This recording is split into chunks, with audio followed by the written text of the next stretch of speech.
সম্প্রতি পশ্চিমা বিরোধী জোট এসসিও সম্মেলনে রুশ প্রেসিডেন্ট ভ্লাদিমির পুতিন ও চীনের প্রেসিডেন্ট শি জিনপিং বৈঠক করেছিলেন। সদস্য রাষ্ট্র হয়েও ওই সম্মেলনে উপস্থিত ছিলেন না ভারতের প্রধানমন্ত্রী নরেন্দ্র মোদি। তখন রাশিয়া চীন নিয়ে মোদির অবস্থানের বিষয়ে ভূ রাজনৈতিক বিশ্লেষকরা নানান রকমের তত্ত্ব দিতে শুরু করেছিলেন।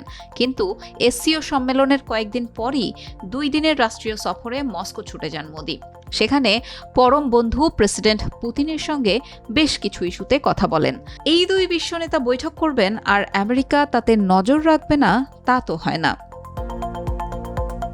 ইউক্রেন যুদ্ধ চলাকালে মোদির এই সফরে নজর রাখার কথা জানিয়েছে যুক্তরাষ্ট্র। মার্কিন পররাষ্ট্র দপ্তরের মুখপাত্র ম্যাথিউ মিলার মোদির রাশিয়া সফর প্রসঙ্গে সাংবাদিকদের বলেন, রাশিয়া সফরে গিয়ে নরেন্দ্র মোদি কি বলেন সে বিষয়ে আমরা নজর রাখব।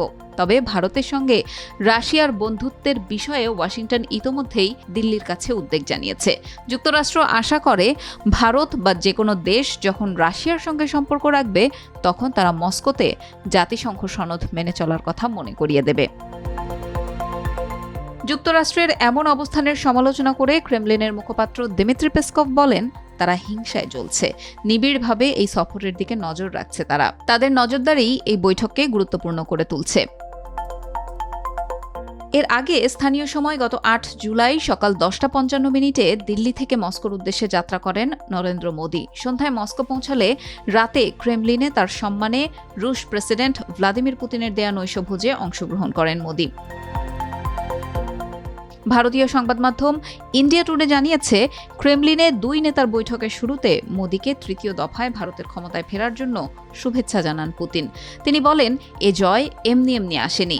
দীর্ঘদিনের কঠোর পরিশ্রমের ফল এই জয়। ভারতের উন্নয়ন ও সমৃদ্ধি নিয়ে মোদির স্বতন্ত্র চিন্তাভাবনা আছে। দেশের মানুষের স্বার্থে তিনি কঠিন সিদ্ধান্ত থেকে পিছিয়ে আসেন না। সারাটা জীবনই দেশের জন্য কাজ করেছেন, দেশের মানুষের জন্য উৎসর্গ করেছেন। মানুষও ব্যালটের মাধ্যমে তার প্রতিদান দিয়েছেন।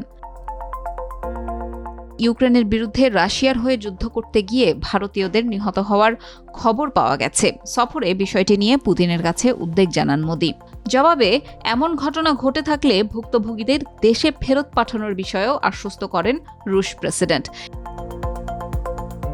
এনডিটিভির খবরে বলা হয়েছে, বৈঠকে পুতিনকে ইউক্রেনের সঙ্গে যুদ্ধে ইতি টানার আহ্বান জানান ভারতের প্রধানমন্ত্রী। তিনি বলেন, যুদ্ধ কোনো সমাধান দিতে পারে না, আলোচনা ও কূটনীতির মাধ্যমেই কেবল এই সাফল্য আসতে পারে। মোদির রাশিয়া সফরকে ভালোভাবে নেয়নি ইউক্রেন। সামাজিক যোগাযোগ মাধ্যম এক্সে দেওয়া পোস্টে দেশটির প্রেসিডেন্ট জেলেনস্কি বলেন, ইউক্রেনের সবচেয়ে বড় শিশু হাসপাতালে ক্ষেপণাস্ত্র হামলা চালিয়েছে রাশিয়া। দুঃখজনক ঘটনা হলো, ওই দিনটিতেই বিশ্বের সবচেয়ে বড় গণতান্ত্রিক দেশের নেতা বিশ্বের সবচেয়ে জঘন্য অপরাধীকে আলিঙ্গন করেছেন।